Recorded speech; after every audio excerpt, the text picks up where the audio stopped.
HD Sports በሁሴን አብዱልቀኒና በዳዊት ንጉሴ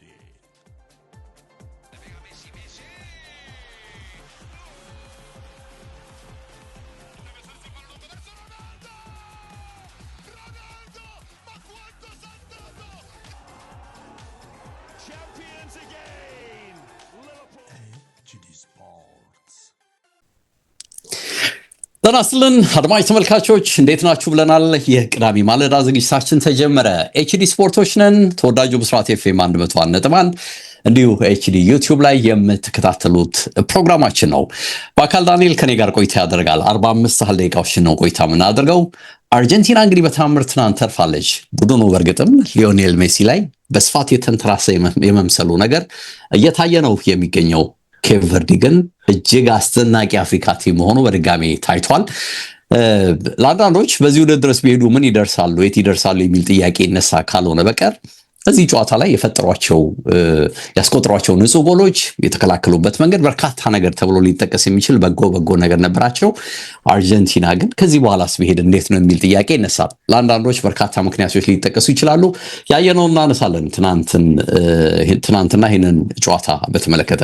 ከዛ ውጭ የምናነሳቸው የተለያዩ ጉዳዮች አሉ። ብራዚሎች ቀጣይ ፔሌን ፍለጋ ወደ ኤአይ ቴክኖሎጂ ወደ አርቲፊሻል ኢንቴሊጀንስ ፊታቸውን አዙረዋል የሚል መረጃ እየወጣ ነው። ሃሪኬን በዚህ ዓለም ዋንጫ ከሁሉም ተጫዋቾች በተሻለ ሜዳ ላይ የሚሮጠው እሱ ነው የሚል መረጃ ወጥቷል። ኪሊያን ምባፔ፣ ኤርሊንግ ሃላንድ፣ ሊዮኔል ሜሲ ፈጽሞ እሱ ላይ የሚደርሱ አይደሉም።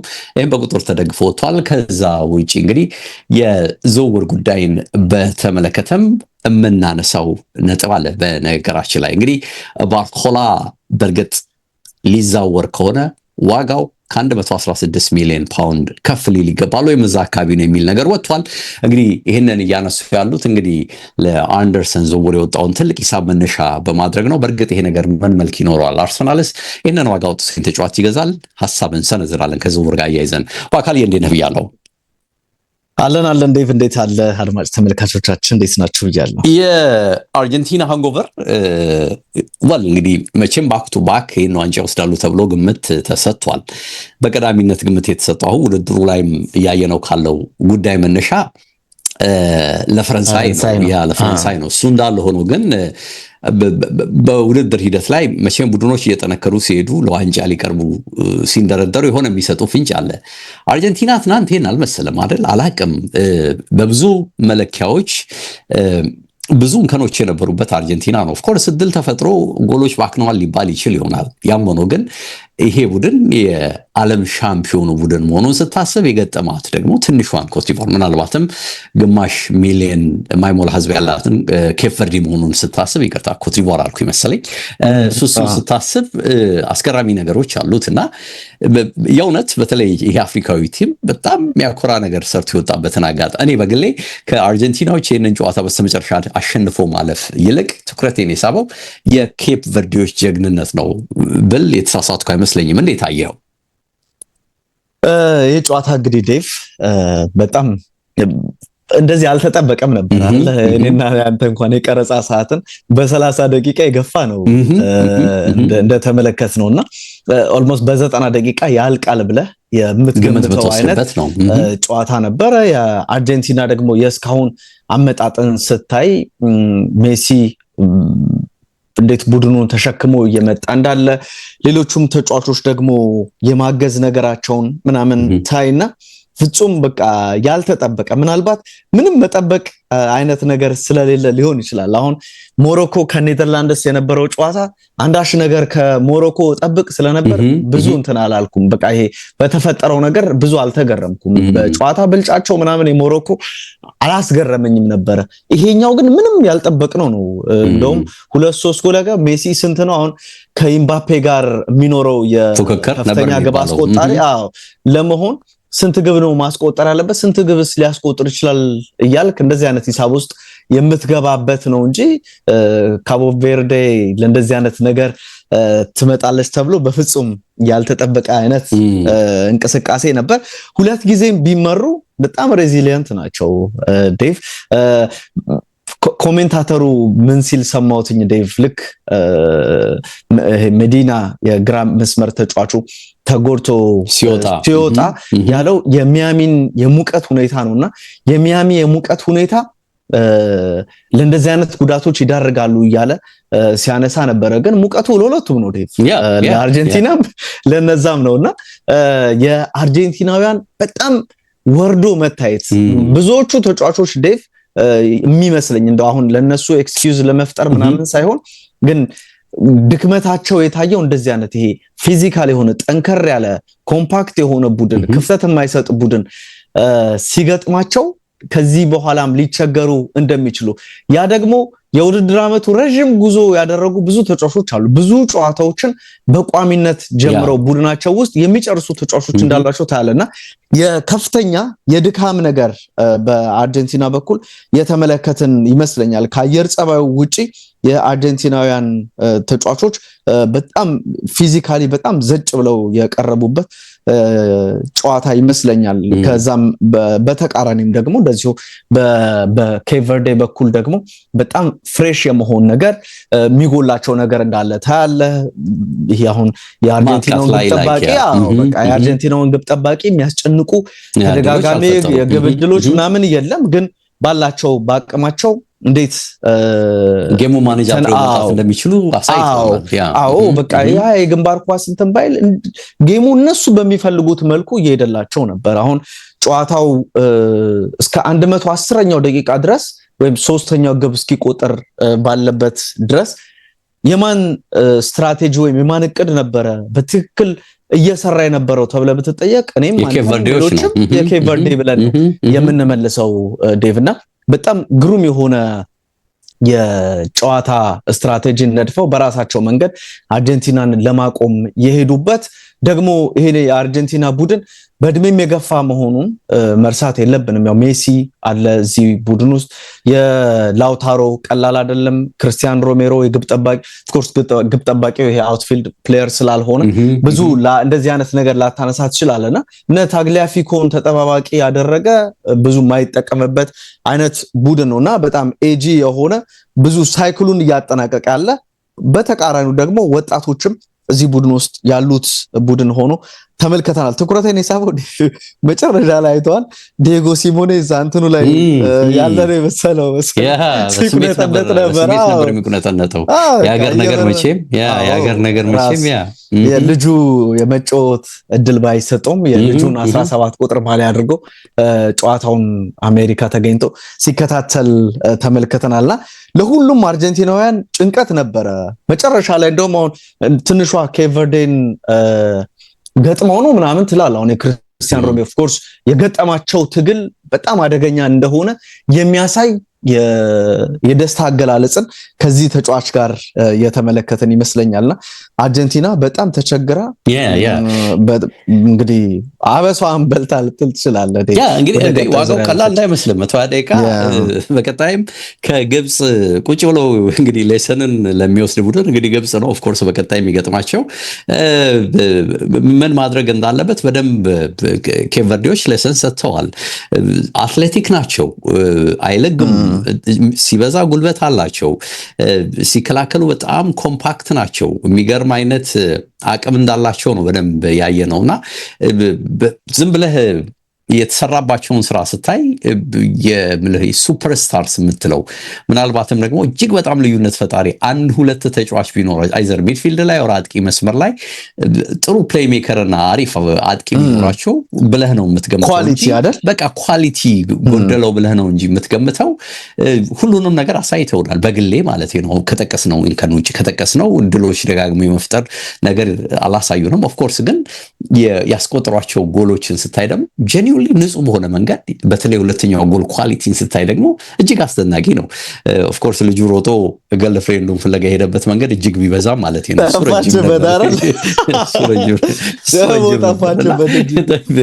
ሂተመለስ ይለዋል አንዱ ሰው ያላዩ ነው መስራው እዚህ ይለዋል። በቃ እዚህ ደርሰህ አትመለስም ቢያወሬ ደቃፈ ይወስላል ደግሞ ከፊት የነበሩ በጣም ነው ያስደነቁኝ። የእውነቴን ነው የምነግርህና የምርም የአፍሪካዊ ቲም አይመስልም። በዚህ ደረጃ እንግዲህ ኮቾች ቡድን መስራት የሚችሉ ከሆነ በዚህ ደረጃ ትልቁን ቲም መገዳደር የሚችሉ ከሆነ ምንም ኤክስኪውዝ አቅርበህለት ለአርጀንቲና ማለት ነው። ምንም አይነት ኤክስኪውዝ እንግዲህ ዓለም ሻምፒዮን ነው፣ ጥርጥር የለውም። ከመግቢያችንም በፊት እያልኩ ነበር ሊዮኔል ሜሲ ላይ በደንብ የመንተራስ ነገር ይታያል። ማን ነው አሁን ሻይ ነው ያደረገው ሲያወጣልኝ እዚህ ቡድን ውስጥ? ከኤንዞ ፈርናንዴዝ ብዙ ትጠብቃለህ፣ ከማካሊስተር ብዙ ትጠብቃለህ፣ ተቀይሮ አልቫሬስ ብዙ ትጠብቃለህ። ግን የትኛው ተጫዋች ነው በቡድኑ ሪትም ውስጥ የሆነ የተለየ ነገር ለመፍጠር ጥረት ሲያደርግ የነበረው?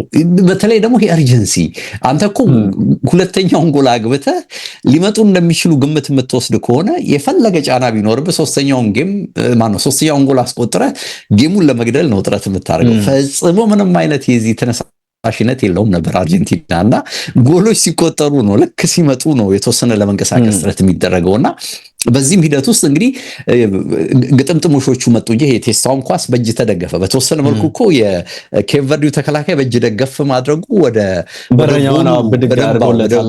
ጎሉ በደንብ አመቻችቷታል ኳሷንም ስታይና ሊዮኔል ሜሲ ነው ፓሱ የማርቲኔዝ ፓስ የሊዮኔል ሜሲ ኮንትሮል እና ወደ ላይ እንትን ያለበት መንገድ የሚገርም ነው። ኢቨን የማርቲኔዝም ጎል ልዩ ክሬዲት ተሰጥቷል። እንደ ቡድን ግን ራሱ አርጀንቲና ብዙ የሚጎለው ነገር ያለ እንደሆነ ነው እያየን ያለ ነውና ኤክስኪውዝ ልናቀርብላቸው የምንችል ምንም ነገር የለም።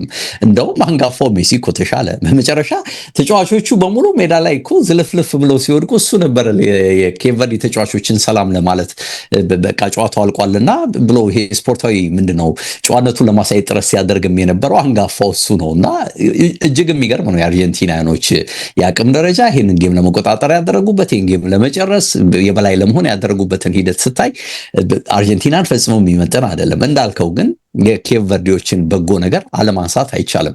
ጥሩ የኮች ቲም ነው፣ ዌል ኦርጋናይዝድ ነው፣ ሲከላከሉ ስርዓት አላቸው፣ እንዴት መውጣት እንደሚችሉ የሚያውቃሉ። እንዳልኩ የኳሊቲ በቃ ኢንግሪዲየንቱን የጎደላቸው የሚመስለኝ ይሄ ከሚድፊልድ እስከ ማጥቃት ባለው ደረጃ ጌምን በደንብ ተቆጣጥረው ደጋግመው እድል ለመፍጠር የሚያስችል አቅም ማጣት ነው እንጂ የምታይባቸው ትልቁን ጀግንነት የእውነት ፈጽመውት የወጡ ነው የሚመስለኝና በደንብ ነው በአፍሪካዊ ቲም በደንብ ነው የኮራሁት። እንግዲህ አርጀንቲና ዋናው ቡድን ነው ብለንም ብንልም የድጋፋችን መጠን ለሱ ቢበዛም በእርግጠኝነት ግን ኬፕ ቨርዲዎች የሰሩትን ትግል ገደል አለመናገር እዚህ ላይ የሚቻል አይመስለኝም። በአካል ትክክል አስደናቂ ብቃትን ነው በኬፕ ቨርዲ በኩል የተመለከትነው እና የሜሲም 20ኛ የዓለም ዋንጫ ጎል 20 የሚለው ቁጥር ላይ ደረሰ። የመጀመሪያው ተጫዋች ሆኗል። ያው ባለፈው ሲነሳ እንደነበረው ከፍተኛ ግብ አስቆጣሪነቱንም በ7 ግቦች መምራት ጀምሯል። አሁን ኪሊያን 6 ነው ያለው። ስለዚህ ኪሊያን ወደ ሁለተኛነት ዝቅ ይላልና የሜሲ የአሲስት ቁጥርም ከፍ አለ አይደል? አሁን በዓለም ዋንጫ የቴስታው ኳስ የኮርናው ኳስ የአሲስት ቁጥር ከፍ እንዲል አድርጎለታልና 9ኛ አሲስቱ ነው የሚሆነውና የሱን ያክል አሁን የማራዶናን ቁጥር አለፈው። ስለዚህ በዓለም ዋንጫ ታሪክ ብዙ አሲስት ያደረገውም ተጫዋች የሚለውን ክብር ሜሲ ያገኘበት ነበር። መጠበቁ ግን ይበዛል። ገባህ? አሁን እሱ ላይ በደንብ መንተራሱ አሁን እንዳልከው ነው። ጎል ከሱ ተገኘ፣ አሲስት ከሱ ተገኘ። ይሄ ተጫዋች በቃ የተወሰነ ጉዳት ቢገጥመው እንዴት ነው ይሄን ቡድን ከወዲሁ ልታቃናው የምትችለው? ግራ ጋቢ ነገሮች ያሉ ነው የሚመስለውና ብዙ ነገሮች ወደሱ እንዲሄዱ የመፈለግ ነገር አለ እና አይ ቲንክ ስካሎኒ ብዙ ስራ ያለባቸው ይመስለኛል። በቀጣይ ድረ ሊዮኔል ሜሲ ማስራሱ ስካሎኒ መልከታ አረሱ ድሮም ሳትሄድ እዚሁም ይሆነን እንደ አንዳንድ ጊዜ እኮ በቃ ለጨዋታ ለውጥ ብለህ እኮ እሱንም ልታስቀምጠው ትችላለህ። መጠነኛ ጉዳት ሊገጥመው ይችላል። ስሜትም ቢሆን ገባ አይደለ? የተወሰነ ጫና ቢኖር እኮ የጡንቻ ችግር ቢኖር ለቀጣይ ጌሞች ሴቭ ልታደርገው ብለህ ልታወጣው ትችላለህ። ይሄ ቡድን ምን ሊሆን ነው? ኦፍ ኮርስ አሁን ዓለም ዋንጫ ነው። ሁሌም የሚነሳ መከራከሪያ ስላለ ነው። ይሄን ዓለም ዋንጫ ነው። አንኤክስፔክትድ ነገሮች ሊፈጸሙ ይችላሉ። በ90 ደቂቃ ኬፕ ቨርዲ ይሄንን ትግል አድርጎ ነገ ቢያልፍ እኮ የሞተ ቲም ሊሆን ይችላል። አርጀንቲናዎች እንዲደካማ ሆነው በቀጣይ ጌም ደግሞ ሳት ሆነው ሊመጡ ይችላል የሚባል አባባል ሊኖር እንደሚችል ግምት ትወስዳለህ። ቶርናመንት በመሆኑ ማለት ነው። ብዙ ነገሮች የሚወሰኑት በውድድሩ ሂደት ላይ ማለት እንደ ነጥብ ጨዋታ ባለመሆኑ ብዙ ልትለው የምትችለው ነጥብ አለ። ግን የሰጡን ነገር ኦፍ ኮርስ የመጡበትን ሂደትን ብናቀውም የሰጡን ነገር ግን ትናንትና እኔ በጠበቅኩት ደረጃ አይደለም። አስፈሪ ነገር አለ። አሁን ግብጽ ልክ እንደዚሁ ኮምፓክት ሆኖ ሊቀርብ የሚችል ቲም እንደሆነ ታውቃለህ። በጉልበትም እንዲሁ ነው። በዚህ ላይ ደግሞ ሸፍጥም ምንም ይጨምራሉ እነሱ ሳይነኩም ተነካን መንደባለሉ ምኑ ይኖራል እና ብዙ ሌሰን ከዚህ ጨዋታ እንደውም ይሄኛው ቲም ምን ያህል ሶ ሞቲቬትድ የሆነ እንዴት በቃ ለመጫወት ፍላጎት ያለው ቲም እንደሆነ አይተናል እና የሚገርም ነው። ብቻ ለሁሉም ግብ ጠባቂውንም አለማድነቅ አይቻልም። ለሁሉም ልጃቸውን የወጣሁት ቮዚንሃ አስገራሚ ግብ ጠባቂ ነው። የሜሲን የቅጣት ምት ኳስ እንዴት እንዳዳነውና ወደ ጭማሪ ሰዓት እንዲሄድ ምክንያት የሆነው ያ ኳስ ነበርና ሜሲ ገና ይሄ በጣም ለማዘጋት ጥረት እያደረገ ባለበት ሰዓት ነው። ግን በደንብ ጥጉን አስይዞም ኳሱን ካለመምታቱ ጋር በተገናኘ ደግሞ የግብ ጠባቂው ፕላስ በቀኝ እግሩ የሳተው በቀኝ እግሩም የሳተው እንዲሁ ግራውን ሳይጠቀም በቀኙም የሳተው ኳስ አስቆጪ ነበር። ኦፍ ኮርስ ትክክል በአርጀንቲና በኩል እንደዚህ አይነት ነገሮች ሊጠቀሱ ይችላሉ። ግን አሁን በተለይ ፊዚካሊቲያቸው ደግሞ ጥራት ያለው ማጥቃትን መተግበር የሚችል ቡድን ሲገጥማቸው መከላከሉ ራሱ ሊፍረከረክ እንደሚችል የተመለከትንበት ይመስላልና ቅድም ያነሳ ነው ይሄ አንጋፋ ከመሆን ጋር በተገናኘ ይሄ አይነት ችግር ሊገጥማቸው እንደሚችል ከዚህ ቡድን ጋር በተገናኘ እንግዲህ ልታነሳ ትችላለህ። በስካሁን ጉዞ አሳማኝ ብቃትን እያሳየ ያለው ፈረንሳይ ነው። የነ ሜሲን ቡድን ቀላል አይደለም ሲባል ነበር። ግን የካቦ ቬርዴ እንቅስቃሴ ይሄ ነገር በሚገባ ያሳየ ይመስላልና ነገ በቃ አሁን ፈረንሳይ ነች በደንብ አሸናፊዋ እየተባለ ግምት ቢሰጥ የትናንቱ የአርጀንቲናና የካቦ ቬርዴ ጨዋታ የአርጀንቲና እንቅስቃሴ ይሄ እንዲባል እድል የሰጠ ይመስላል። ኢንትረስቲንግ እንግዲህ ወደ እዚሁ ዓለም ዋንጫው ላይ የኬፕ ቨርዴን ጉዳይ በዚሁን ተውና ወደ ሃሪኬን ጉዳይ ልውሰድ። እንግዲህ ሃሪኬንን በተመለከተ እንዴት ሜዳ ላይ የሚሮጠው ሜዳ ላይ የሚንቀሳቀሰው መጠኑ ከዚህ ውድድር ላይ ካሉ ተጫዋቾች ሁሉ በእጅጉ የላቀ ስለመሆኑ የወጣ አንድ መረጃን አግኝቼ ገርሞኛል።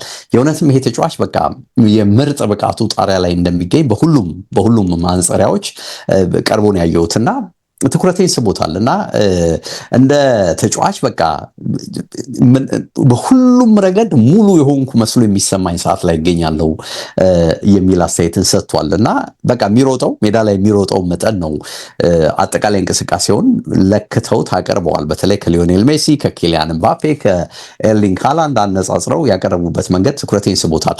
በነገርህ ላይ የእንግሊዝ ሜክሲኮ ጨዋታ እንዲሁ የኖርዌይም ጨዋታ ሰዓቱ ይገፋል የሚል ጥርጣሬ ነበር። የሜክሲኮ የተወሰነ የአየር ችግር ፍላድም ይኖራል ሲሉ ነበር። ዝናብ ይሁን እንግዲህ ከበረዶ ማነው ከጎርፍ ጋር የተያዘ ነገር የሚኖር አላቅም ይዘዋወራል ይገፋል ብለውት ነበር። ግን አሁን በተያዘው ሰዓት እንደሚሄድ ውድድሩ መረጃ ወጥቷል። ያም ሆኖ ግን ይሄ እንግዲህ የሃሪኬን ጉዳይ ሜክሲኮዎች ጋር የሚጠበቅ ነው። በጥቅሉ የእንግሊዞች ጉዳይ ከሜክሲኮዎች ጋር የሚጠበቅ ነው እዚህ 16 ፉክክር ላይና እስካሁን ባደረገው እንቅስቃሴ በጣም ብዙ ሜዳ በማካለሉ መነሻ ይመስላል በርናውት እንዳያደርግ የሚል ስጋት አለ ነው የሚሉት በርካቶች። ማለት እንግዲህ ይሄ ምንድነው ብዙ አቅሙን በማውጣት በቃ ምንም ትርጉም ያለው ስራ መስራት እንዳያቀተው የሚል የጥርጣሬ ሐሳብ እየተነሳበት ነው የሚል ነገር ያነሳል የቴሌግራፍ መረጃና በተለይ ደግሞ አሁን አስቴካ ሜዳ ላይ የሚያደርጉት ጨዋታ ከባህር ጠለል በላይ 2240 ሜትር ከፍታ ላይ ነው የሚገኘው። ብዙ ጊዜ የአዲስ አበባን አየር እያነሳ ለቡድኖች እንዴት አስቸጋሪ ሊሆን እንደሚችል እንጠቅስ ነበር ኢትዮጵያ ያለን ታስታውሳለህና አልቲቲዩዱን እያነሳን እናነሳለን እና ይሄ እንግዲህ 2400 በላይ ከፍታ መያዙ ለእንግሊዞች አይመችም ነው ያሉትና እንዴት ይሆናል? በእርግጥ ይወጡታል ወይ? ለዚህ ምን መላ አዘጋጅተዋል? ማየት ያለብን ነገር እንዳለ አስባለሁ።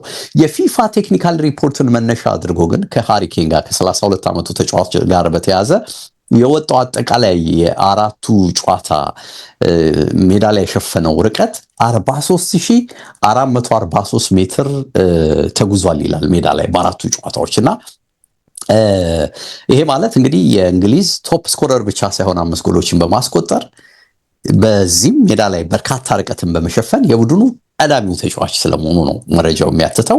የሚገርመው የሚከተለው ሌላ 43 ኪሎ ሜትር ማለት ነው። የ42000 እንግዲህ 763 ሜትር 43443 ሜትር ወደ ኪሎ ሜትር ልትቀይረው ትችላለህ። ያ 43 ኪሎ ሜትር አካባቢ ማለት ነው። ያ እሺ ይሄንን አልሸፍኗል ይላልና ቀጥሎ የሚመጣው ኤሌት አንደርሰን ነው። ይሄ እንግዲህ ውዱ አሁን ተጫዋቹን የፈረመው ልጅ 42763 ሜትር ለእንግሊዝ ሸፍኗል ይላልና በአማካይ በአራቱ ጨዋታ ሲያሰሉለት አቬሬጅ 10860 ሜትር ያህል ገደማ ነው በእያንዳንዱ ጨዋታ ያደረገው ነው የሚሉትና አንደርሰን 10690 አድርጓል። ቀጥሎ የሚመጣው ደግሞ ኮንሳ ነው። ኮንሳ ደግሞ 9954 ሜትር የሸፈነ ተጫዋች ነው በ90 ደቂቃ ውስጥ በአቬሬጅ በአማካኝ ብለው አስቀምጠውለታል። እና እንግዲህ እንዳልኩት 5 ጎሎች አሉት ከኬሊያን ምባፔ፣ ከሊዮኔል ሜሲ፣ ከኤርሊንግ ሃላንድ ጋር ደግሞ ለዚህ ለወርቅ ጫማው እየተሟገተ እየተፋለመ ያለ ተጫዋች እንደሆነ ይታወቃል። ግን በቀጣይ ምን ይሆናል ማየት አለብን። ከነሱ ጋር ያነጻጽሩታል። በጎሉ እንዳለ ሆኖ በዚህ መለኪያውን ሜዳ ላይ በሸፈነው መለኪያ ያነጻጽሩታል። ለምሳሌ ሃሪ ኬን አራቱ ጨዋታ 354 ደቂቃ ሸፍኗል ይላል። ሊዮኔል ሜሲ 201 ደቂቃ እንግዲህ ትናንቱን የጥሎ ማለፉን ሳይጨምር 201 ደቂቃ ተጫውቷል ይላል። ኤርሊንግ ሃላንድ 270 ደቂቃ ተጫውቷል ይላል። ኬሊያን ምባፔ ደግሞ ከፍ ያለውን ልክ እንደ ሃሪኬን ሁሉ 352 ሃሪኬን በ2 ደቂቃ ይበልጠዋል 352 ደቂቃ ተጫውቷል ይላል። ርቀት በመሸፈን ግን እንደነገርኩ በሜትር የሃሪኬንን ቀደም ጠቅሼልሃለሁ 43444 ሜትር ሲሸፍን ሊዮኔል ሜሲ 17230 ነው የትናንቱን ሳይጨምር የሸፈነው። በጥፍ ያንሳል። በጣም በከፍተኛ ርቀት ያንሳል። ሃላንድ 29515 ነው የሸፈነው። ኪሊያን ምባፔ ነው በጣም የሚቀርበው 34419 ነው የሸፈነው። እንግዲህ ሁሉም አጥቂ ልትላቸው በምትል ደረጃ ነው የሚቀመጡት ኦልሞስት ማለት ይቻላል። ምናልባት የሊዮኔል ሜሲ ትንሽ ወደ ኋላ ማፈግፈግ ነገር ቢኖረው የሚታየው ግን የሱ ቁጥር ጭራሽ በሁሉም መነጽሪያ የወረደ እንደሆነ ነው የምታየውና ሜትር ፐር ሚኒት በደቂቃ የሸፈኑትን ሜትርም በአንድ ደቂቃ የሸፈኑትን ሜትር ሲያሳይ ሃሪኬን 113 ሜትር ሸፍኗል። ሊዮኔል ሜሲ 86 ሜትር ሸፍኗል። ሃላንድ 109 ሸፍኗል። ምባፔ ደግሞ 98 ሜትር ሸፍኗል። እና ሜትሩን ፐር ሚኒት ፐር 90 ሚኒትስ ሲያሰሉት ደግሞ የሄዱትን 90 ደቂቃ ሲያሰሉት የሃሪኬን 10143 ነው። ሜሲ 7713 ነው። ሃላንድ 9837 ነው። የኪሊያን ምባፔ 8800 ነውና ምን ያህል ይሄ ተጫዋች እንግዲህ እጅግ አስደናቂ ጊዜ ላይ እንዳለ የሚያሳይ ነውና ይገርማልና በሁሉም መስፈርት ምን ያህል እነዚህን ተጫዋቾች ጥሏቸው እንደሄደ ነው መረጃው የሚናገረውና እንግዲህ ያልተጠቀሙበት ፓናማ ላይ ይመስለኛል አይደል ላስት 6 ሚኒት ቀይረውት የመጨረሻው 6 ደቂቃ ላይ ነው ፓናማ ላይ ተቀይሮ የወጣው። ከዛ በኋላ ይሄን ተጫዋች ጊዜ እየሰጡት ጉልበቱን የቆጠቡ ለመጫወት ትኩረት ያደርጋሉ ወይ ተብለው ተጠይቀው ነው ያሉት። ኦፍ ኮርስ አትኪንስን የመጠቀም አይቫን ቶኒን የመጠቀም እቅድ አለን፣ ግን ያለሱ እንግሊዝን ማሰብ ፈጽሞ የሚታሰብ አይደለም። እሱ ሳይጀምር ወይም ጨዋታ ሳያደርግ እንግሊዝን ማሰብ ፈጽሞ የሚታሰብ አይደለም የሚል ነገር ነው ያነሱትና ገራሚው ነገር በጣም እኔን ትኩረቴን የሳበው 72 ጎሎች እስካሁን አስቆጥሯል በአመቱ።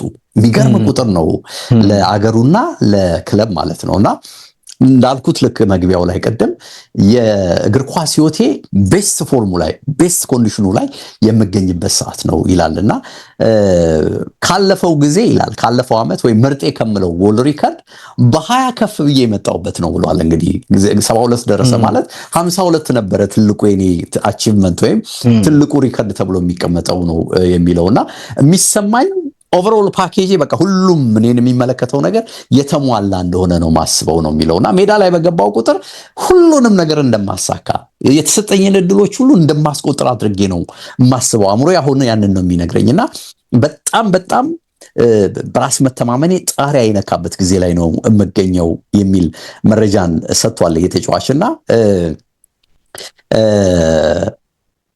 በተለይ ወደ ትልልቅ ውድድር በዚህ ፎርም በዚህ ብቃት ላይ መምጣቴ ሁሉንም ነገር ለማሳካት ይረዳኛል። ኦፍ ኮርስ አንዳንድ ጊዜ እድል ይፈልጋል ይላል። በዚህ አይነት መድረኮች ላይ እድለኛ መሆንም ውጤታማ ሊያደርግ እንደሚገባ አምናለሁ። ግን አሁን ሁሉንም ማሟልቻለሁ በፊዚካል ኮንዲሽኔ በብቃቴ በአቅሜ በሁሉም ነገር ደስተኛ ነኝ። ማስበውን ነገር ሁሉ የማሳካት እድሌ ከፊት ለፊቴ ነው የሚል ነገር እንግዲህ ሲናገር አይቻለሁ በመረጃ ደረጃ ሰፍሮ። በእርግጥ እንግዲህ የሚጠበቅ ነው። እሱም ልክ እንደ ቶማስ ቱኸል ሁሉ የአቲቲዩዱ ነገር የከፍታው ነገር የሜክሲኮ ከተማ ከፍታው ነገር አሳስቦታል። ሙቀትን በተመለከተ ፍሎሪዳ ላይ ስለቆየን እሱ ብዙም አልቸገረንም አለ። ሂቱን የመቋቋም ነገርን በደንብ ለምደነው ቆይተናል ነው የሚለው። ከፍታን በተመለከተ ግን በከፍታ ላይ መጫወትን በተመለከተ ግን እዛ አካባቢ ሄደህ ለተወሰኑ ጊዜያት ካልቆየህ በቀር ፈተናው ከባድ ነው ነው የሚለው። ሶ ኢትስ ጎን ቢ ታፍ ቻሌንጂንግ የሆነ ነገር እንደሚገጥመን የሚጠብቀው ነው የሚለው እና ግን እሱ ብቻ ሳይሆን ደግሞ የምንጫወተው ከጥሩ ቲም ጋር መሆኑንም ከሜክሲኮ ጋር መሆኑንም ልትዘነጉ አይገባም የሚል ሀሳብ ሰጥቷልና ዓለም ዋንጫ ነው። ሁሉንም ነገር ለመስጠት ነው እዚህ የመጣ ነው። ሁሉንም ነገር ለማድረግ ደግሞ ጥረት እናደርጋለን የሚል ነገር ተናግሯል። አቲቲዩዱ ግን ልክ እንደ ኮቹ ሁሉ ለእኛ እንቅፋት እንደሚሆን አስባለሁ የሚል ሀሳብን ሰጥቷል። ይሄ ትክክለኛው ሰዓት ነው እንግሊዞችን ወደ ተሻለ ደረጃ ለማራመድ በሚልም ደግሞ ውድድሩ ወደ ወሳኝ ምዕራፍ እየተሸጋገረ እንዳለም የገለጸበትን ሀሳብ አንብቤያለሁ በአካል። ይሄ የሚገባውን አርብ ማድ እጁ ላይ አወጥ ተጫዋች ነው ዴቭ። ደግሞ እስካሁንም እየሰጣቸው ነው። ከሱ የሚጠበቀው ነገር በሙሉ እያደረገ ነው ያለውና እንደው አንዳንዴ ይሄ አሁን የእንግሊዝ ፕሪሚየር ሊግ ኖሮ ጀርመን ቡንደስሊጋ ተመሳሳይ ሰዓት ላይ ቢኖር ቀይረህ የጀርመኑን የማየት ነገር አይኖርህም። እዛው እንግሊዙ ላይ ስቲክ አድርጋ የመቆየት ነገር ነው ያለውና በጣም የሚቆጨኝ ዴቭ ሃሪ ኬን እዛው ፕሪሚየር ሊግ ላይ ሆኖ ይሄ በየሳምንቱ የምናየው አጥቂ ሆኖ ቢቀጥል ይሄ ከቶተናም ይወጣበት እንደዛ ነበር ማስብ የነበረው ሁሌ። በቃ የትኛውም ክለብ ይሁን ግን ፕሪሚየር ሊግ ላይ ብናየው ደግሞ 213 የሊግ ግቦችን አስቆጥሮ የለ 260 የአለን ሺረር ነው። እኔ በሺረር ጸሎት ራሱ ወጣ ይመስለኛል። ሺረር ይሄ የሱን ክብረ ወሰን ሊያልፈው እንደሚችል በግልጽ ተናግሮ ነበርና ያንን ነገር ከጁ ወይም ወደሱ ሳያስገባ ወደ ጀርመን መሄዱ ኦፍኮርስ ይገባኛል። ጀርመን ላይ ባየር ሁሌ ቻምፒየንስ ሊግ ግማሽ ፍጻሜና ፍጻሜ የሚደርስ ቡድን ነው። ስለዚህ እዛ ድረስ መጫወት ይችላል። ትልቅ ቡድን ነው እረዳለሁ። ግን ደግሞ አዲስ ኮንትራት ይሰጡታል እየተባለ ነው አይደል? አዎ ከግል ስሜት አንጻር ነው እዛው እንግሊዝ ሆኖ ባየው የሚለው ነገር ለማንሳት ያክል ነው። አስደናቂ ብቃትን እያሳየ እንዳለ ማንሳት ይቻላል። እንደው የዓለም ዋንጫው ዛሬም ይቀጥላሉ አይደል? ጨዋታዎች የካናዳና የሞሮኮ ጨዋታ ይጠበቃል። አሁንም የሞሮኮ አድቬንቸር የሚቆም አይመስለኝም። እኔ ካናዳን የሚያስወጣ ይመስለኛልና ካናዳዎች ኦፍ ኮርስ ጥሩ እንቅስቃሴ ያደርጋል። ፕሬሲንጋቸው ከሁሴንም ጋር ባለፈው ስናወራ ነበር። ጄሴ ማርሽ መንገዱ ሁሉ ይሄ የጀርመኖች አይነት ነው። በደንብ ፕሬስ የሚያደርግ ቡድንን መስራት የሚፈልግ ያንን ነገር ደግሞ በዚህ በሙቀት የአየር ሁኔታም ከካናዳ በኩል እየተመለከትን አለና ሞሮኮች ደግሞ በቃ እያንዳንዷን ነገር በጥንቃቄ ደግሞ ጥራት ያላቸው ተጫዋቾች ባለቤትም ስለሆነ ስብስቡ እንደዛ ስለሆነ ይሄ ቡድን ከዚህም በላይ ሊጓዝ ይችላል። ብዙም ላይገርመን ይችላል። ባለፈውም የነበራቸውን በባለፈው ዓለም ዋንጫ 2022ም ላይ የነበራቸውን እንቅስቃሴ እናስታውሳለና ካናዳን ቢያሸንፍ ብዙም የሚያስገርም አይነት ነገር አይደለም። የፓራጓይና የፈረንሳይ እንግዲህ ይጠበቃል። እንደ ትናንት ሰርፕራይዝ መደነጋገጥ መደነባበር ይኖራል ብለህ ትጠብቃለህ? ያው ጥንካሬ ሊኖር ይችላል፣ ግን ከፈረንሳይ ተጫዋቾች አቅም በላይ ይሆናል ብዬ አላስብም። ፓራጓይና ያንን ነገር ሊያደርጉ ይችላሉ። እንግዲህ ኦሊሴም በደንብ እዚህ ጨዋታም ላይ ተጽዕኖ ማድረግ የሚችልበት እድል ሰፊ እንደሆነ ይጠበቃል። ትናንት እያልኩ እንደነበር ወደ ማድሪድ የሚሄዱን ነገር አዲስ ዜና ይዤልህ ልመጣ እችላለሁ፣ ፀጉር አስተካካዩን አግኝቼዋለሁ ስትለኝ ነበር። አዎ በስራ አጋጣሚ የፈረንሳይ ብሔራዊ ቡድን የፀጉር አስተካካይን አግኝቼው ነበረ እና አጋጣሚ እያወራን ከፈረንሳይ ነው የመጣሁት ምናምን እያለ ከዛ ሲነግረኝ ኦልሞስት ሁሉም ተጫዋቾች በተለይ ኦሊሴ ምናምን እሱ ጋር የሱ ደንበኞች እንደሆኑና በፌዴሬሽኑ በኩል እንደመጣ እኛ ያለንበት ከተማ ደግሞ ለጉዳይ እንደመጣና ወደ ፊላደልፊያ አሁን ነገ ዛሬ ጨዋታው የሚደረግበት ቦታ እያመራ እያለ ነው አግኝቼው የነበረውና በዛ ሁኔታ ውስጥ እያወራ ነበር። ሁሌ ነው የሚነግረኝ አለ። እንግዲህ ሁሌ ማለት አሁን ወደዚህ ውድድር ማድሪድን ይወዳል። ወደ ማድሪድ ሄዶ ከኪሊያን ጋር መጣመር ይፈልጋል ምናምን አለኝና ከሱ አፍ ነው የሰማኸው ምናምን ስለው ሁሌ ነው የሚለኝ ሁሌ እኔ ጋር ሲስተካከል ሁሌ ነው የሚለኝ አይደል? ይሄን ዜና እንግዲህ ፋብሪዞ አይ ነው እየሰማ ግዛ ይለማለው ላገለ ፀጉር አስተካካዩን አግኝቼው ነበርና ምን ትላለህ? ስንት እናቅርበው ቲኬት ምናምን እስካላልገባልህም የሰውዬ ግን አይ አለ እንግዲህ ፈረንሳይ በደንብ እስከ ፍጻሜ ምናምን ትደርሳለችና ፍጻሜ ላይ መስደርስ ከሆነ መምጣት የምትፈልግ ከሆነ የትኬት ጉዳይ ምንም አያሳስብም። ስልኩን ራሱ ደሰጠኝ ይገርም ነው። አይ ግን ነው ትኬት አያሳስብ ሲል እንዴ እያወራ ያለው እኮ አውቀዋል አይደለ? በሚሊዮኖች የሚሸጥ ትኬትን ዋጋ ነው እያወራ ያለው ሰውዬው። እንደዛ ነው። ግን እንደውም ምን የፀጉር ሂሳብ አያስመስለው ማለት የክርከማ ሂሳብ አያስመስለው እንዴ ነው ነገሩ። ዋካሊ እያወራ የሚገርም ስንመጣለ ከሴኔጋሎች ጋር አንድ ላይ ነው የመጣ ነው አለ። ሴኔጋል ብሔራዊ ቡድን ውስጥ ያሉት ልጆች ፈረንሳይ እሱ ፓሪስ ነው የሱ ሳሎን እና እዛ እንደሚመጡ ደግሞ ሐኪሚ በጣም ተጫዋች ነው ምናምን እያለ እያወራኝ ነበረ። በጣም ፍሬንድሊ ነው ምናምን እያለ እነ ዲዝሬ ዶዌን ምናምን ሁሉ ሲያነሳ ነበር። ግን ትኩረትን የሳበው የኡሊሴ ጉዳይ ነው። እንደውም ወደ ማድሪድ እሱም የማድሪድ ደጋፊ ነው አጋጣሚ ሆኖ ወደ ማድሪድ ሄዶ ቢጫወት ምናምን ግን ባየርኖች አይለቁትም። የልጁም ስጋት ባየርን ነው አለ። ባየርን ይለቀኛል ብሎ ያለማመን ነው እንጂ እሱ መውጣት ይፈልጋል። ማድሪድን ተቀላቅሎ ከኪሊያን ጋር መጫወት ይፈልጋል እያለ ነው። ደግሞ ታል ልዩነቱን እኮ ኪሊያን ብሔራዊ ቡድን ላይ ያለው ልዩነት በደንብ በቃ ከልጆቹ ጋር ከፓሪስ ልጆች ጋር እንዳልከው ከዚህ ልጅም ጋር ያለው ቅንጅት ኢቭን ደስታው ራሱ እኮ አሁን በቃ በደንብ ደስተኛ መሆኑን ታያለ ፈረንሳይ ላይ እና እኔ አይ ቲንክ ጆዜም እንግዲህ ማየት ያለባቸው ጉዳይ አለ ይመስለኛል በተመለከተ። ትክክል ዴቭ እንግዲህ ፋብሪዞን አድርሰልኝ ነው እንደውልለታለን። ያው ስልኳ ላይ ምናምን ብሎ ስልኳ ላይ ነው አይደል ሳይለጥፈው ወደ ማድሪድ ሄዳል ቢለው እኛ ብሬኪንግ ብለናል ለማለት ነው ዴቭ። አመሰግናለሁ። በጣም እንደምንም ቦታ ፈልገሽ አስገባሽው አይደል? እኔ አስገባሽ ልታልፈው መስሎኝ እኮ ነው እንዴ ፈረንሳይ ብዬ እኮ አሳድጄ አንዴ አግኝቼ ፎቶ ብነሳ ጓደኛ እያለ እያስቸገረኝ ነበር። እኔ ራሴ እኮ ነው አልኩኝ እኮ ዴቭ ግን ምን ነካው እንደምንም አስገባው ይሁን ከዴቭ ጋር ካገኘው በኋላ በጣም የሆነ ነገር አለ ምናምን እየተባባልን ነበር። አብረን ተምረን ነበር እኮ እንደሚሉት እኮ ብዙ ሰዎች ከታዋቂ ሰዎች ጋር ራሳቸውን ማገናኘት ይወዳሉ ይላልና በቃ ይሄ የተለመደ አባባል አለ። ከአንድ ክላስ ነበረን እኮ አብረን የተማርነው እኮ አይገርምም? የሰፈር ልጅ ነበር እኮ እንደሚባለው ነውና ግን እኛ አግኝተነው ነበር። በርግጥም በአካልየም እንግዲህ የማይወድ ሰው ደግሞ እኮ ከባድ ነው። ይሄ ከራሱ ይባል የለ ከአብሮ አደግ ጋር አብራት ተሰደደ ለዛ ይባላል። ኧረ አውቀዋለሁ እኮ ብሎ እንትን ዝቅ ሊያደርገው ይፈልጋል። ያው ኦዲሴን ግን ዝቅ አላደረግነውም። በፍጹም ለበደም ኦኬ። የትኛው ላይ እንሂድ እንግዲህ የዚህ አርሰናል ነው የዝውውር ጉዳይ እንግዲህ ያው ጉዳይ ሊቆይም የሚችልበት እድል ካለ እና ያለን ሰዓታችንን እያየን እንጓዝ ብዬ ነው። የባርኮላ ጉዳይ ትኩረት ሳቢ ሆኗል። እንግዲህ ልጁም በተጨማሪ ኮንትራት ጉዳይ ላይ ብዙም እርግጠኝነት አይታይበትም የሚል ነገር ወጥቷል በፈረንሳዮች በኩል። እሱ ብቻ አይደለም ከዚህ ጨዋታ ቀደም ብሎ ከዛሬው ጨዋታ ቀደም ብሎም ጋዜጣዊ መግለጫ ላይ ቀርቦ በቀጣይ ቆይታው ዙሪያ ላይ ድፍን ያለ ነገር ነው የሰጠውና ማስተባበል አንዳንድ ጊዜ ዝም ብለህ ለጋዜጠኞችም በር ያለ መስጠት ነገር አለ። ግን ድፍን ስታረገውም ደግሞ በቃ ልቡ ውጪ እንዳለ የሚጠቁም ነገር ነው በሚል ጋዜጠኞች ቀይረውታል መልኩንና ዋጋን በተመለከተ የወጡ ሪፖርቶች ናቸው አይደል? እንግዲህ ለኤሌት አንደርሰን ያን ያህል ወጪ ከወጣ ከዛ በላይ እንጂ ተጫዋች ከዛ ያነሰ ዋጋ ሊኖረው አይገባም የሚል ነገር እንዲለጥፉ አስገድዷልና ፈላጊው በርግጥ አርሰናል ብቻ አይደለም ሊቨርፑልም የዚህ ተጫዋች ፈላጊ እንደሆነ ሲነገር ሰምተናልና ለሁሉም ግን ይሄ ተጫዋች የብዙዎች ትኩረት ሊሆን እንደሚችል አሁን ብዙ ነገሮች አሉ። አርሰናልም ሲከታተለው እንደነበረ ሰምተናል። እዚሁ ዓለም ዋንጫ ላይ መጥቶ አይደል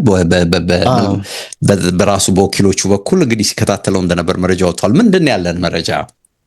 የዚህ የክረምት የዝውውር መስኮት ዴቭ የሁሉም ተጫዋቾች በቃ ሂሳብ መነሻ የሚሆነው የኤሊዮት አንደርሰን ነው የሚል ነገር የአትሌቲክ ላይ ተመልክቻለሁ። ደግሞ እዛ ላይ ፔጆችም ሳያስቡት ኤሲ ሚላን ይዞላቸው መጥቶ ልክ ትልቅ ሲሳይ ትልቅ በረከት እንዳላቸው ነው የቆጠሩትና እስከ 70 ሚሊዮን ዩሮ በሚደርስ ገንዘብ ጎንካሎ ራሞስን ወደ ሚላን ሸኝተዋል። ለሚላን አዲስ ክብረ ወሰን ሆኖ ተመዝግቧልና ፔዤ ጎንካሎ ራሞስን በመጎላገባል ቆንጆ የቴስታ ጎል አገባ ፖርቱጋልን ወደ ቀጣዩ ዙር ያሻገረው እሱ ነው በምርጥ ጎል። እሱን በእንደዚህ አይነት ገንዘብ ከሸጥን ባርኮላንማስ በፍጹም እያሉ ነው የሚገኙት። እንግዲህ ውሉን ለማራዘም በጣም ይሄ ዳተኝነት ታይቶበታል እየተባለ ይገኛል። ብዙም የመቻኮል የመጣደፍ ነገር ያሳየ አይደለም። የ2 ዓመት ውል አለው። እንግዲህ ይሄ ወደ ቡድኑ ሲመጣ 2023 ላይ የ5 ዓመት ውል ፈርመው ነበር። እስከ 2028 በክለቡ የሚያቆይ ውል አለው። ስለዚህ ቢያንስ 1 ዓመት ቆይቶ ከዛ በኋላ ቡድኑን አስጨንቆ ሊወጣ ይችላል የሚል ነገር አለ። ያ ደግሞ ካልሆነ ከወዲሁም ከቡድኑ የሚለቅበት እድል እንዳለ እየተነሳ ነው የሚገኘው። ባርኮላ እንግዲህ 100 ሚሊዮን ይገመታል ይላሉ። ግን የኤሊዮት አንደርሰን የዝውውር ሂሳብ ከዚህ በላይ ቢሆኑ እንጂ በታች የሚያደርገው አይደለም ብለው እያነሱ ይገኛሉ። ተጫዋቾችን ያው ብዙ ጊዜ የዝውውር ሂሳብ የሚለጠፈባቸው በቀራቸው የኮንትራት መጠን ከእድሜያቸውም አንጻር ይታያልና ይሄ ማርኬቱን ፋክተር ሊያደርጉ የሚችሉ ነገሮች ተብሎ እነዚህ ነገሮች ያነሳሉና በሁሉም ባርኮላ እንግዲህ ጥሩ የሚባል እድሜም ላይ ነው የሚገኘው። ልክ የዝውውር መስኮቱ ሲዘጋ መስከረም መጀመሪያ ላይ ነው ዴቭ 24ኛ ዓመት የልደት በዓሉን የሚያከብረውና ገና በ24 ዓመቱ ነው ወደ አዲስ ክለብ የሚሄደው ብለህ ልታነሳ ትችላለህ። ደግሞ ፕሪሚየር ሊግ ላይ አሁንም ወሳኝ ተጫዋቾች አሉ። ለምሳሌ እንደ ግሪሊሽ 100 ሚሊዮን የወጣበት ለመስመር ተጫዋቾች የሚወጣ ገንዘብ ቀላል የሚባል አይደለም ብለው ጃክ ግሪሊሽን 100 ወጥቶበታል። አንቶኒ ከአያክስ ወደ ዩናይትድ 82፣ ጄደን ሳንቾ ወደ ዩናይትድ ሲመለስ ከዶርትሙንድ 73፣ ኒኮላስ ፔፔ 72 ሚሊዮን 2019 ላይ ዩናይትድ በቅርቡ ደግሞ ለብሪያን ምቤሞ 71 ሚሊዮን ፓውንድ አውጥቷልና ስለዚህ ትልቅ ገንዘብ አለ። ደግሞ የፍሎሪያን ቪርትስም 136 ሚሊዮን ዩሮ መረሳት የለበትም የሚል ነገርን ያነሳሉ። ስለዚህ እነዚህ ነገሮች በሙሉ ሲታይ ለባርኮላ ከዚህ ከፍ ያለ ብር ነው የሚወጣበት እየተባለ ይገኛል። በዚህ ዓለም ዋንጫ ብዙ የመሰለፍ ዕድል ላይኖረው ላይሰጠው ይችላል የሚሉ ስጋቶች ነበሩ። ግን ተጫዋቹ በጣም አስደናቂ ነው። ባለፉት 3 ዓመታት ይላል ዴቭ እንደመረጃው ከሆነ በፔዤ ቤት በመጀመሪያው ዓመት 39 ጨዋታ አድርጓል። 26ቱን በቋሚነት ጀምሯል። በሁለተኛው ዓመት 58 ጨዋታ አድርጎ 44ቱን በቋሚነት አከናውኗል። በተጠናቀቀው ዓመት ደግሞ 48 ጨዋታ ላይ ተሳትፏል። 35ቱን በቋሚነት ያን ያክል አይሰለፍም የምትለው ነገር አይደለም። ባለፈው ስናነሳ ነበር ይሄ የቻምፒየንስ ሊግ የፍጻሜ ጨዋታዎች ላይ እድል አለማግኘቱ በዚህኛውም በባለፈውም ጨዋታ ተቀይሮ መግባቱ ምናልባት ትልቅ ብስጭት እዚህ ተጫዋች ላይ እንዲፈጠር አድርጓል የሚል ነገር አለ። እኔም አንተም የምናውቀው ደግሞ ምናልባት ከዚህ ተጫዋች ጋር በተገናኘ ሳቴነቱን ያነሳሉ። ያ ሳቴነት ግን ወይም ብዙ ኳስ የማምከን ነገር አለው። ከግብ ጠባቂ ጋር ፊት ለፊት እየተገናኘ የመሳት ነገሮች አሉት። ያ ነገር በዘንድሮ ውድድር ዓመት ተሻሽሏል ብለው በኤክስጂ መለኪያም ያስቀምጡታል። ዴቭ አጠቃላይ 21 ግቦችን አስቆጥሯል። 18 የመጨረሻ ኳሶችን አመቻችቷል። ይሄ በጣም የሚገርም ቁጥር ነው ዴቭ በዘንድሮ በተጠናቀቀው የውድድር ዓመት። ግን ቅድም ያነሳሁት ለምሳሌ ከአርሰናል ጋር በነበረው ጨዋታ ከዛም አስቀድሞ በባለፈው የውድድር ዓመትም አሁን በተጠናቀቀው ሳይሆን በካቻምና በሚለው የውድድር ዓመትም ላይ ደግሞ ከስዊድን ጋር በነበረም እንቅስቃሴ ይሄ በጣም የሚያመክናቸው የነበሩ አይነት ነገሮች እየተሻሻሉ ነው ይላል። በ2025-26 የውድድር ዓመት በፔዤ 1750 ደቂቃዎችን ተጫውቷል ይላል ዴቭ። በጨዋታ 0.57 ግቦችን ያስቆጥራል። 0.56 ኤክስጂ አለው። በ90 ደቂቃ 3.5 ጊዜ ሹት ያደርጋል። 8.7 ተቾችን በተቃራኒ ሳጥን ውስጥ ያደርጋል። በጨዋታ 2 እድሎችን በአማካይ ነው ያነሳው ያለው 2 እድሎችን ይፈጥራል።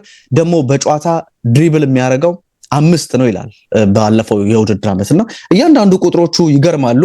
ኦፍ ኮርስ እንደ ዲዚሪ ዱዌ እንደ ክቪቻ ከቫራሽኬሊያ ወይም ደግሞ እንደ ኡስማን ዴምቤሌ አይነት በጣም ጨራሽ ላይሆን ይችላል፣ ግን መሻሻሎች እንዳሉት ብለው ያነሳሉ። ለምሳሌ ጎሎቹ ከ2022-23 ውድድር ዓመት ጀምሮ እስካሁን 0.31 ነበር። ከዛ 2023/24 0.22 ነበር። ከዛ 2024/25 0.57 ነበር።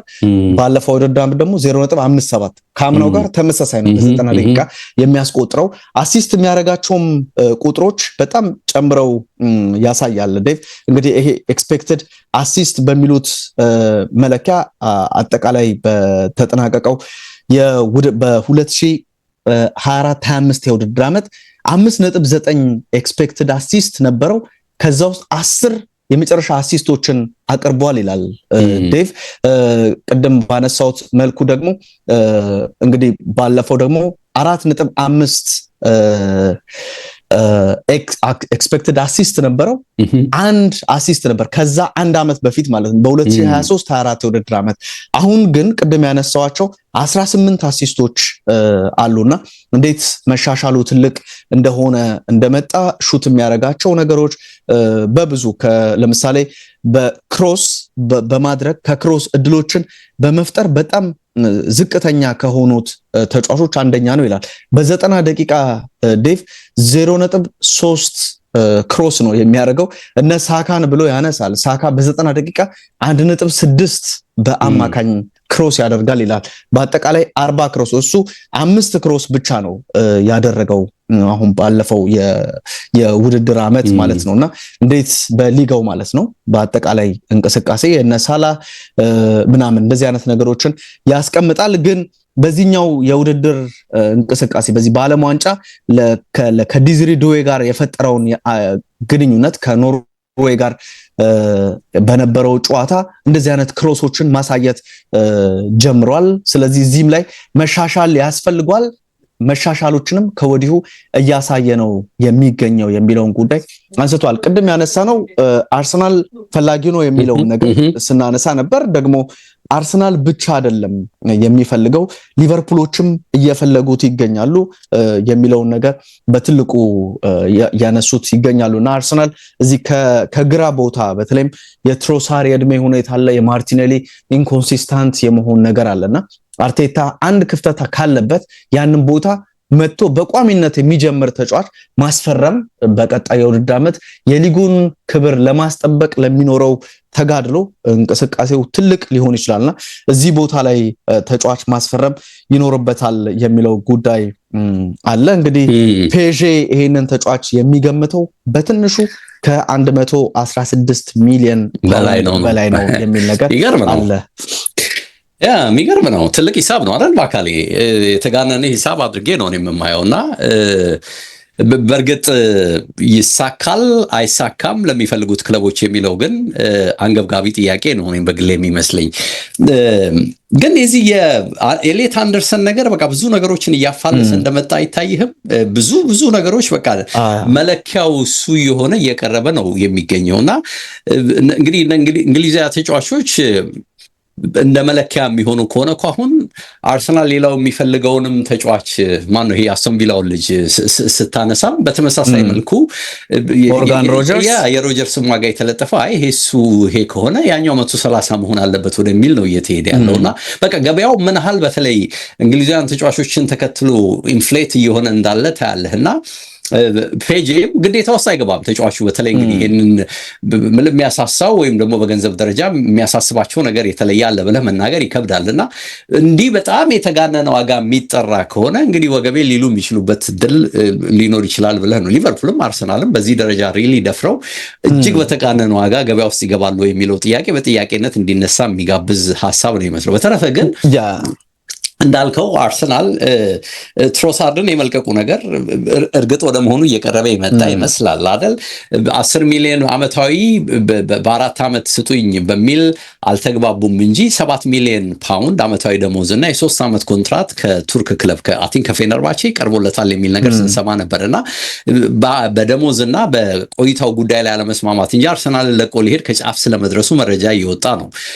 በዚህ መስመር አንድ ዊክ ሊንክ መሆኑን ስታይ አርሰናል ክፍተቱ ይሄ መሆኑን ስታይ እንደ ባርኮላ አይነት ተጫዋች ካገኘ በቃ የሚጨምርልህ ነገር እጅግ በጣም ትልቅ ነው። በዛው ልክ ደግሞ ትልልቅ ቡድኖች አሁን ተጠናክረው ሊመጡ እንደሚችሉ ግምት ትወስዳለህ። ሲቲ ይሄው ገበያውን በትልቁ እኮ አፋለሰው ኤሊት አንደርሰን ዝውውር ሁሉንም ነገር ነው እኮ ትርምስ ነው አይደለ?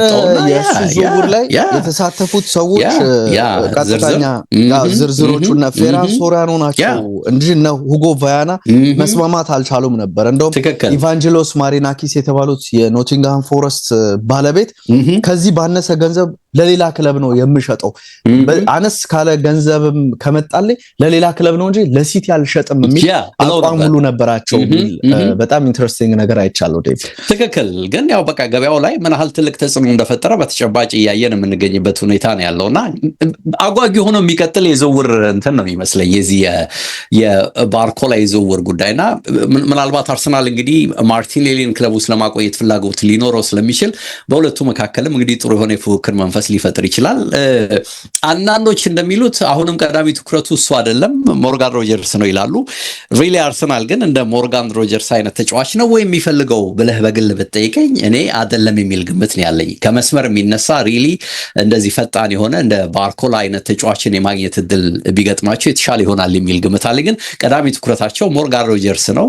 ራፋኤል ሊያውም ማርኬቱ ላይ አለ ኦፍ ኮርስ ሊያውን ይፈልጉታል የሚል ግምት የለኝም። እኚህ ነገሮች እንግዲህ ዝም እዛም እየተነሱ ያለበት ሁኔታ እንዳለ እያየን ነው። የብራዚልና የኤአይውን ጉዳይ እንግዲህ ከመረጃው ስፋት መነሻ ለዛሬው ሰዓታችን ስለሞላ ብናሳድረው የተሻለ ነው የሚሆን የሚመስለኝ። በአካል ለነበረን ቆይታ አንተን ላመስግን፣ አድማጭ ተመልካቾችን ላመስግን። ኬቨርዴ ትናንት በጣም አዝናንቶን ነበር። እንግዲህ ዛሬ ደግሞ መዝናናትን ማን ይጨምርልናል እናያለን። መዝናናት ብቻ ሳይሆን መንቆራጠጥን ማን ይጨምርልናል እናያለን። በደንብ ነው የምናየው።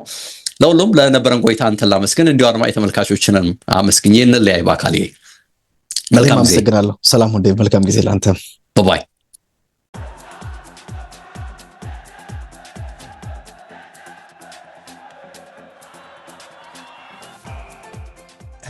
HD ስፖርትስ በሁሴን አብዱልቀኒና በዳዊት ንጉሴ